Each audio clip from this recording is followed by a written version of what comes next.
Struggling widow helped a stranger in the tornado. Later realized the Cowboy owned half the county. Dustwater County, Kansas Territory. Spring, 1884. The sky had turned green. That was the only warning Dustwater got before the winds came, howling like a devil unchained across the prairie. The town bell clanged wildly as shopkeepers shuttered windows, mothers gathered children, and ranchers rushed to secure their livestock. Dustwater had seen storms before, but not like this. Not the kind that split trees like matchsticks and peeled roofs off barns as if they were paper. Maybelline Crane tightened the scarf around her chin as the first wave of dust hit her face. She was halfway through locking the gate to the west paddock when she saw the funnel forming in the sky, a black, twisting column spinning from the heavens, heading straight for her land. She turned back toward the barn.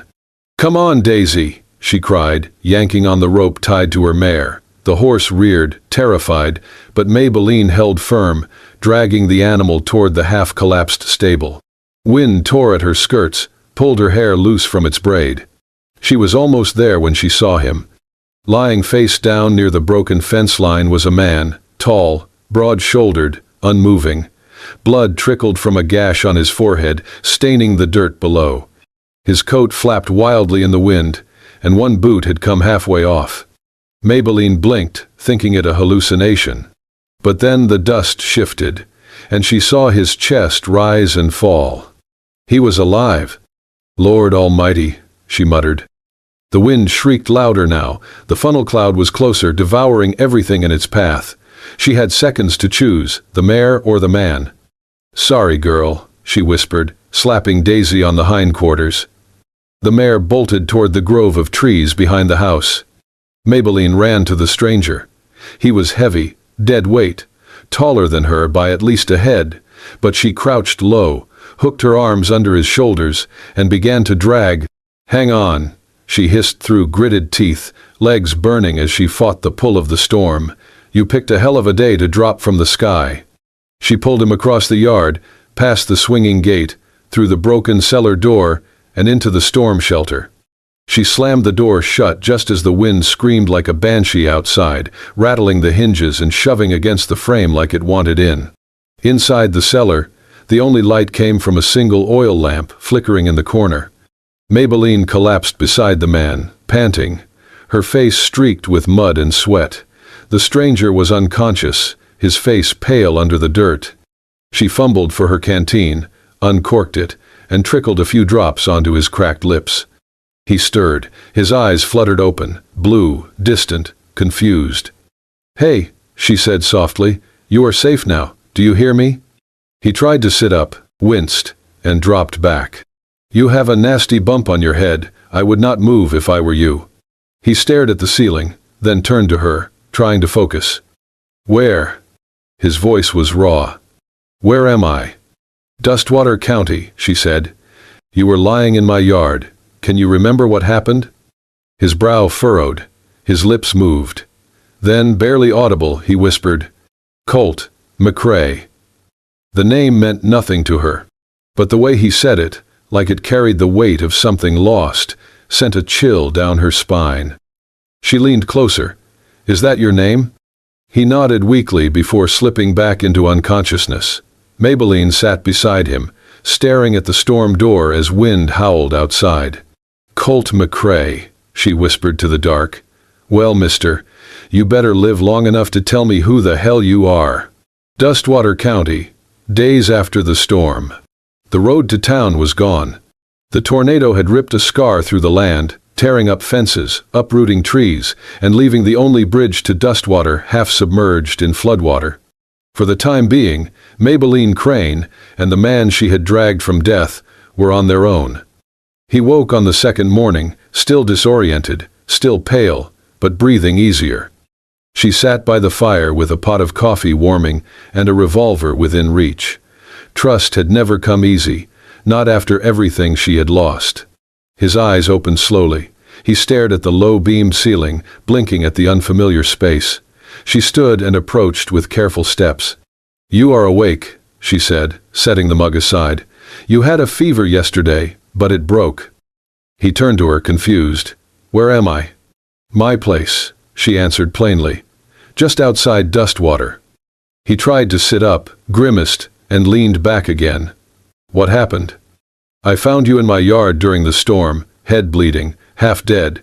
Do you remember anything? His brow creased. He closed his eyes, searching his thoughts. Nothing clear, he said. Just wind, a horse, then nothing. Do you remember your name? A pause, then, Colt McRae. Maybelline studied him. Same name he had whispered in the storm shelter. Well, Colt, she said, I suppose we are neighbors now. He tried to smile, but it came out weary. You hungry? He nodded, and she ladled soup into a chipped bowl. Over the next few days, Colt regained strength. His wounds healed quickly, but the gaps in his memory remained, large blank spaces he could not explain. He asked little, spoke less, but he worked. As soon as he could walk without stumbling, he began helping around the ranch. He repaired the broken gate, chopped wood, patched the holes in the barn roof. He was quiet but capable, his hands steady, his gaze alert. There was something deliberate in how he moved, like a man used to control, but no longer certain of where he stood. Maybelline watched him. Not with suspicion, not entirely, but with the wary curiosity of someone who had learned long ago not to mistake manners for safety. Still, she could not deny what she saw. The man had dignity. He never complained, never boasted. When he spoke, it was with careful thought. He asked about her land, her animals, how she had survived the storm. And when she told him briefly, without drama, that she was a widow, he simply nodded, offering no pity. One afternoon, while repairing a fence, Maybelline handed him a piece of cedar plank to mark for measurement. You want me to sign it so I know it's mine? He joked. She smirked. You remember how to write? Guess we will see. He knelt, took the pencil she offered, and scrawled something across the wood. She leaned over to look, and froze. It was not just handwriting. It was a signature, sharp, flowing, unmistakable. The same signature she had seen stamped on the sacks of grain delivered from McRae Ranch, the same name etched into fence posts across half the county. She had hated that name once, associated it with power, with land that her husband could never afford to rent. McRae. Her throat tightened. Something wrong? Colt asked, noticing her change. She straightened quickly. No, just. You write real fancy for a man who cannot remember his own past. He raised an eyebrow but said nothing. She turned away, heart racing. Who was this man she had brought into her home, and why did his hand remember something his mind had forgotten? That night, she stared at the name carved into the plank, the firelight casting it in gold and shadow. Colt McRae. She did not know yet whether he was friend or danger. But one thing was certain now. He was not just some ranch hand lost in a storm. The memories came in fragments. A flash of hooves pounding against dry earth, the smell of smoke, the scream of a horse, then a gunshot, sharp, sudden, and nothing. Colt would wake in the middle of the night, sweat on his brow, fists clenched in the sheets, unsure if it was a dream or a warning. Maybelline heard him stir but never asked. She gave him space. She gave him time. And still, the questions hung unspoken between them. He spent most mornings fixing fences, repairing tools, or hauling debris from the tornado's wake. It was quiet work, the kind a man could lose himself in. Maybelline kept busy too, milking, baking, managing what little livestock she had left, but her eyes often strayed to him. There was something about Colt that did not match the story she had created in her head. He moved with too much precision. He studied the land like he had memorized it. His hands were rough from labor, but his posture, the way he carried himself, it spoke of someone used to being listened to. Still, she said nothing, until the rider came. It was nearly dusk when she saw the figure on the ridge, a dark silhouette against the fading sun, galloping fast toward her land. She stepped onto the porch, rifle in hand, narrowing her eyes. The man slowed as he approached, dust kicking up behind him. He was middle-aged, weathered, wearing a thick riding coat and a battered hat. His horse was lathered with sweat. "Anyone here by the name of Colt?" he called, voice rough but urgent. Maybelline hesitated. Colt was inside, washing up after the day's work. "Who's asking?" The rider swung down from his saddle, breathing hard. "Name's Tom Wilkins. I work at McRae Ranch. Been searching for the boss near 2 weeks now." Maybelline's grip tightened. Colt stepped out of the barn, drying his hands with a rag. His eyes met the rider's and froze. Tom's mouth opened. Sweet mercy. He dropped his hat, crossed the yard in 3 strides, and clasped Colt's shoulders. "Sir, we thought you were dead." Colt stared at him, bewildered. "I know you." "It's me, Tom, your foreman. Don't you remember?" Colt looked away, shaken. "Pieces, flashes. I didn't know if they were real." Tom laughed, half sobbing. "They're real, all right. Lord, the ranch has been in chaos. No one knew where you'd gone. That mare came back without you, shot in the flank, saddle ripped open. We feared the worst." Maybelline stepped off the porch, heart pounding. "Hold on, this man, he's Colt McRae?" Tom blinked at her. "Yes, ma'am. He owns half this county." She stared at Colt, throat suddenly dry. "The McRae? As in McRae Ranch? McRae Lands? All of it?" Colt looked at her, eyes soft.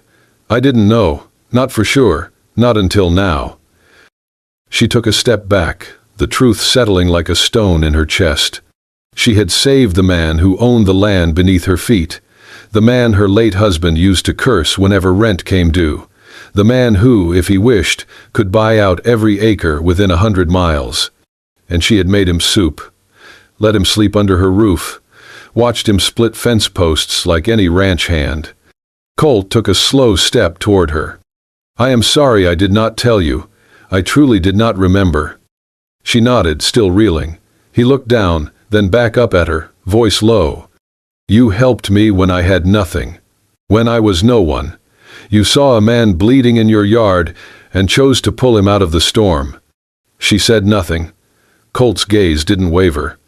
"You saved me, not knowing I had land, or cattle, or men to call on.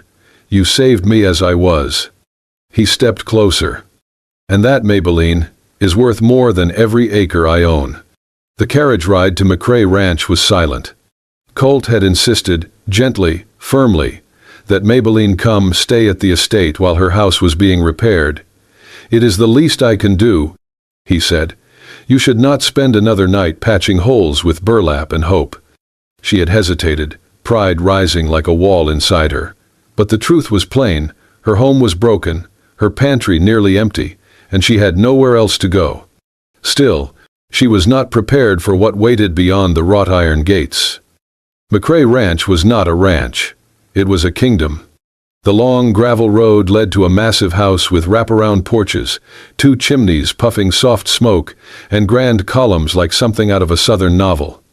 Dozens of hands worked the grounds, men tending to horses, women carrying trays, boys running messages. Everyone moved with practiced rhythm, like they knew their place and had no need to question it. Maybelline stepped out of the carriage and immediately regretted coming. She felt the stares. Men tipped hats politely, but the women only glanced, then whispered. Inside, the house was even grander. Chandeliers sparkled above velvet curtains. Floors gleamed like mirrors. A maid took her bag before she could protest. Someone offered tea in fine china. Colt stayed close to her side but never hovered. He was courteous, even warm, but something in his posture had changed. Back here, he was no longer the man splitting wood behind her barn. He was McRae. He belonged. She did not. That feeling only deepened when she met Josephine. She entered the sitting room like a wind in silk, tall, elegant, mid-50s, her silver hair pulled into a twist that glinted like polished steel. "So this is the famous Maybelline," Josephine said, smiling with her mouth, not her eyes. Maybelline stood awkwardly, unsure whether to curtsy or shake hands. Colt stepped forward. "Josephine helped raise me after my mother died. She is the woman who kept this house from falling apart," Josephine finished. "And now I see Colt has brought home a guest." Maybelline straightened. "I am only here until repairs are done on my place." "Of course," Josephine purred.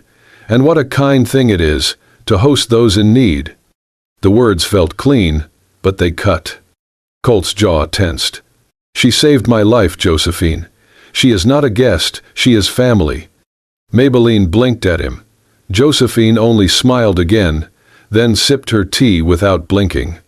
That night, Colt hosted a small dinner, just a few local landowners and their wives, all dripping in lace and polish. Maybelline was given a borrowed dress, a pale blue gown too soft for her calloused hands.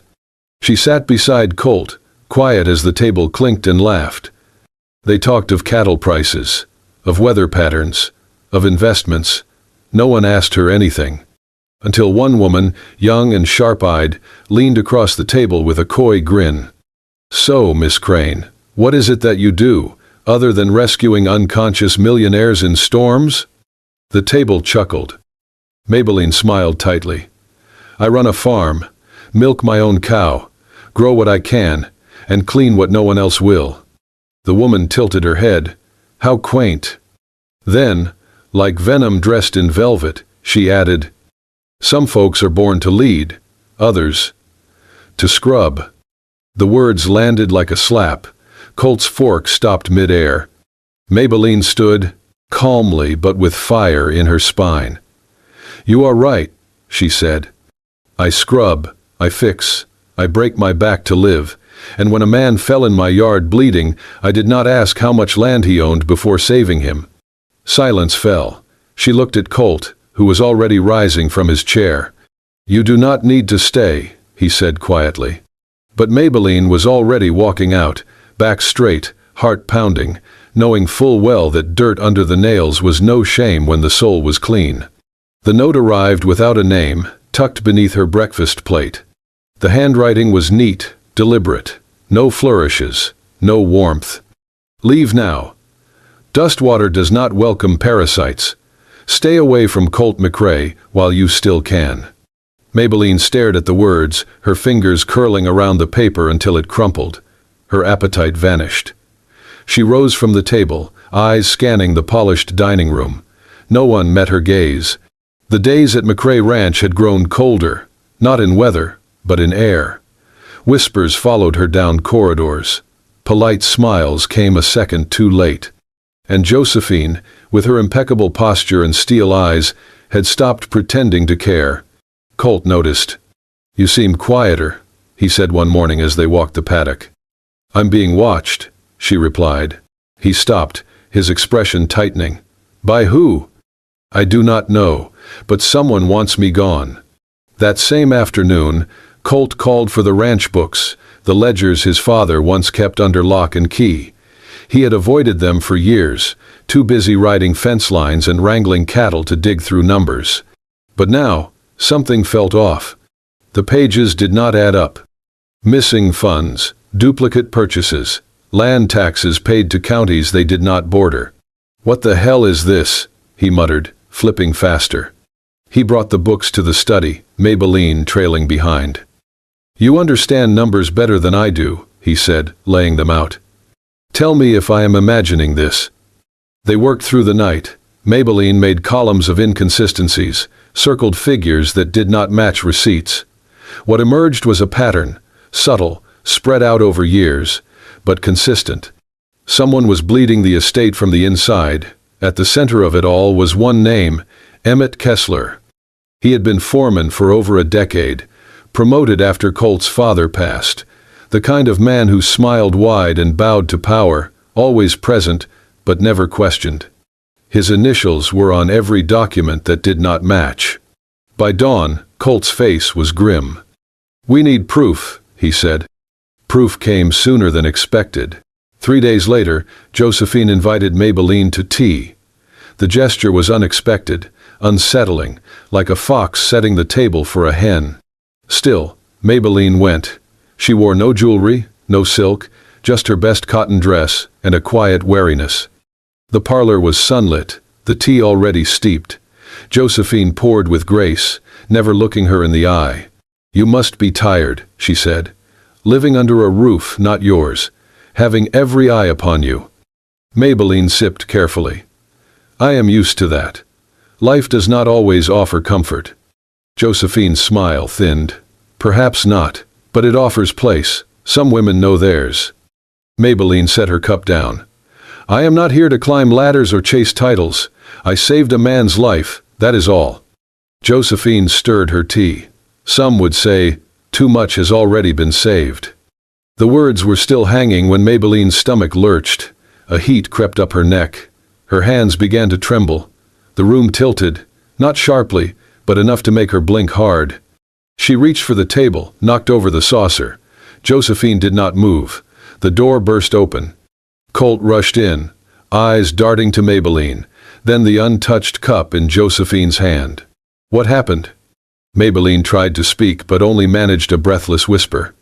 He crossed the room in 3 steps, caught her before she collapsed, then turned to the servant frozen in the doorway.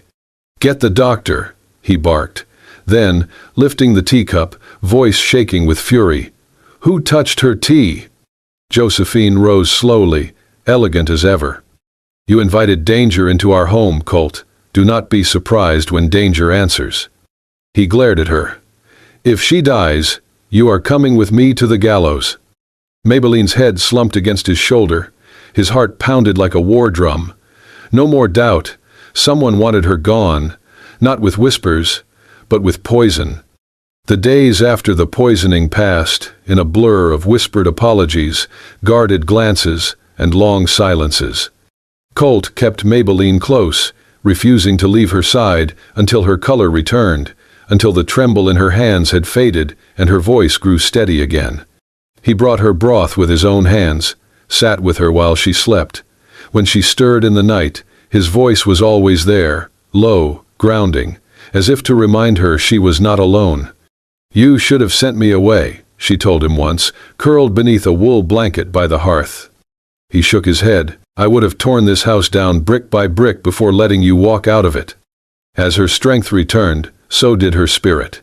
And with it, something neither of them had spoken of, but both felt in the quiet spaces between. They rode out one morning, just the 2 of them, into the open land beyond McRae Ranch. The air was clean, the earth still scarred from the storm but slowly healing. Colt's horse led with easy confidence. Maybelline's followed close behind. They stopped at a ridge overlooking the valley, where the wind was brisk and the sky stretched endless above. A fire crackled between them, built of broken twigs and dried sage. They sat on opposite logs, knees drawn close, boots muddy from the ride. Maybelline held her cup of coffee with both hands. I buried him out back, she said, voice even.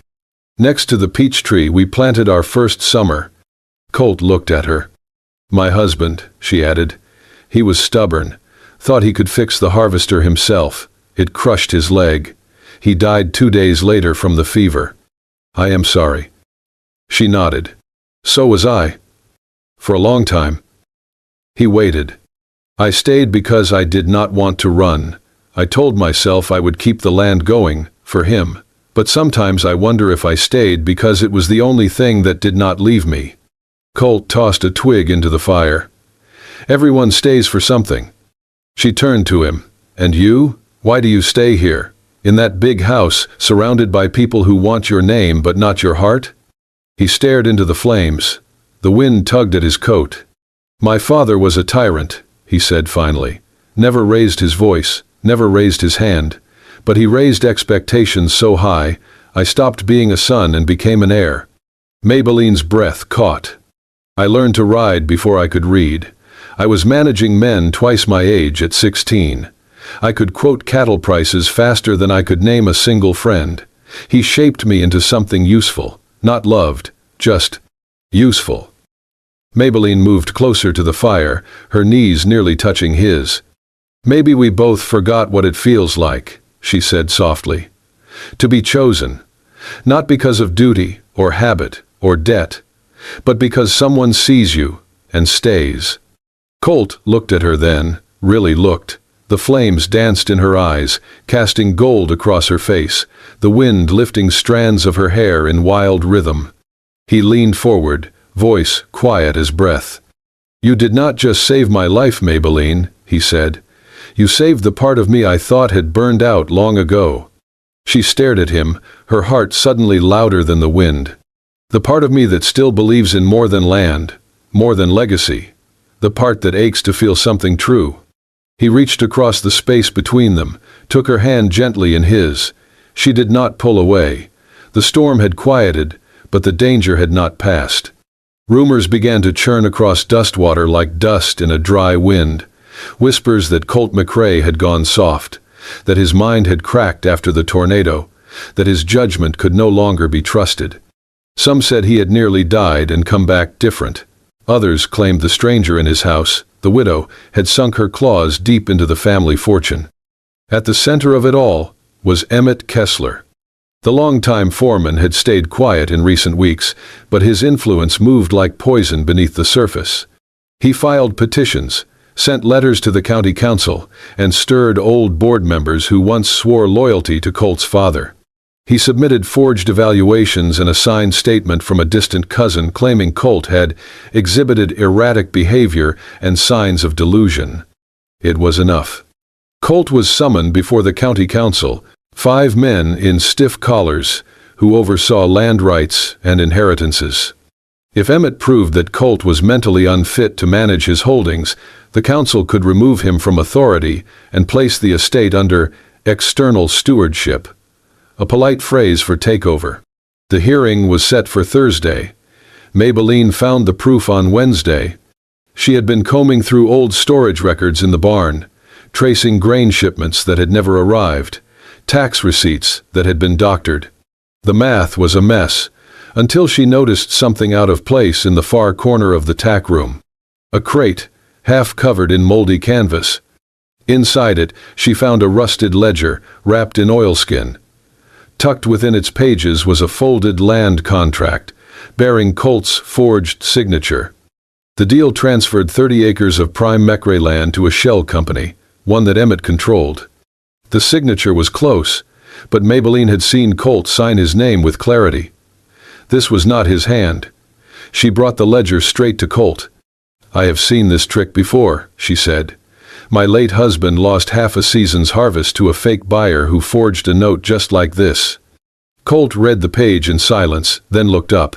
His eyes burned. "They are not just trying to take the ranch," he said. "They are trying to erase me." They went to the hearing together the next morning.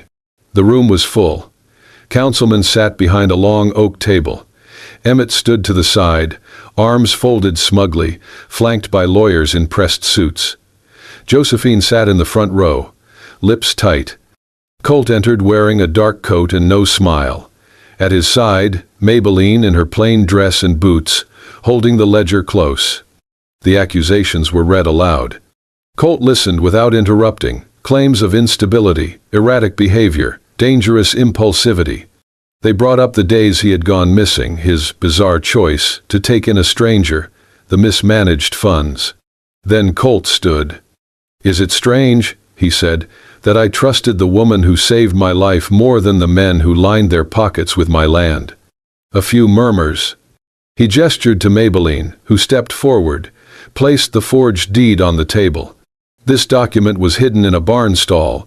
It proves a fraudulent land transfer," she said, "signed by a man who was barely conscious when it was dated.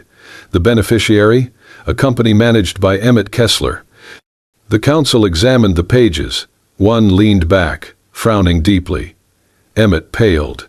Colt stepped closer, voice strong. "I have been called many things in this town. Heir, horseman, fool.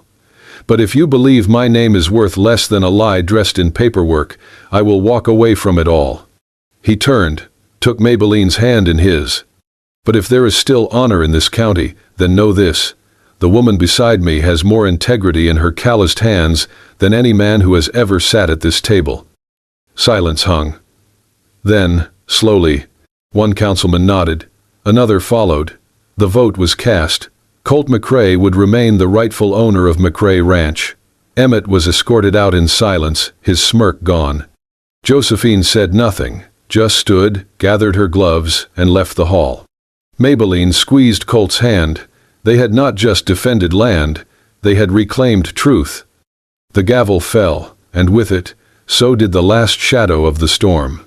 Emmett was arrested 2 days later, the ledgers, forged deeds, and Maybelline's testimony leaving no room for doubt. He left McRae Ranch in shackles, eyes hollow, reputation in ruins. Josephine, for her part, vanished quietly. She did not argue or fight. She simply packed her trunks, withdrew her name from the Board of Trustees, and left behind a legacy of whispers and wine glasses. With the estate now secure, Colt made his first decision as master of the land. He began to give it away. Not all, not foolishly, but to the tenant farmers who had worked his father's soil for decades without ever calling it their own. He signed deeds with steady hands, granting parcels to families who had never hoped to own more than their breath. "The land belongs to those who love it," he told Maybelline one evening, watching the sunset spill over the fields like firelight. She smiled, hand resting gently over her belly. "It's what your father would never have done." He nodded. "That's why it matters now." The mansion still stood, tall and cold behind its iron gates, but Maybelline never stepped foot in it again. Not after the trial, not after the poison, not after the truth had aired in every golden hallway. Instead, she chose the ridge, the same hill where she had once built a fire with Colt, where he had first said words that made her heart unfold like spring. They built a house there, small, modest, facing the valley, facing the storm. Colt cussed as he pounded fence posts into stubborn earth, sweat clinging to his brow. Maybelline planted lavender by the porch, her fingers pressing gently into soil already blooming with second chances. The house rose slowly, so did laughter. Each evening, they sat on the porch steps with mugs of coffee or hands resting together in silence. No silk, no servants, just wood, wind, and the kind of love that took root deep. One afternoon, Maybelline paused in her work, wiping dirt from her hands, and called to him. "Colt." He looked up, hammer still in hand. "We might need to add a second room." He tilted his head. "Why's that?" She placed a hand on her stomach, not quite showing but almost. "We're going to need more space for the three of us." For a moment, he said nothing. Then he dropped the hammer and crossed the yard in 5 strides, arms wrapping tight around her, forehead pressed to hers, his voice rough with something deeper than joy. "3 hearts under one roof," he whispered. "I'll build 1,000 rooms if that's what it takes. And God." That night, wind moved gently through the grass. Maybelline lit the lamp in their new window. Colt watched her from the fence line, the scent of lavender and pine drifting through the dusk. And the house stood, not grand, not gilded, but alive. A home, made from storm and kindness, built by choice, held together not by bloodlines or legacies, but by love that had weathered every wind and chose, again and again, to stay. And that is the story of how a storm brought down walls and built a home instead. From a lonely widow's porch to the heart of the most powerful ranch in Dustwater, Maybelline and Colt chose each other, not for names, or land, or legacy, but for love that held fast through betrayal, bullets, and bitter winds. Because out here in the Wild West, survival is just the beginning. If this story stirred something in your heart, hit that hype button, drop us a comment. For more tales of courage, connection, and the kind of love that outlasts even the fiercest storm.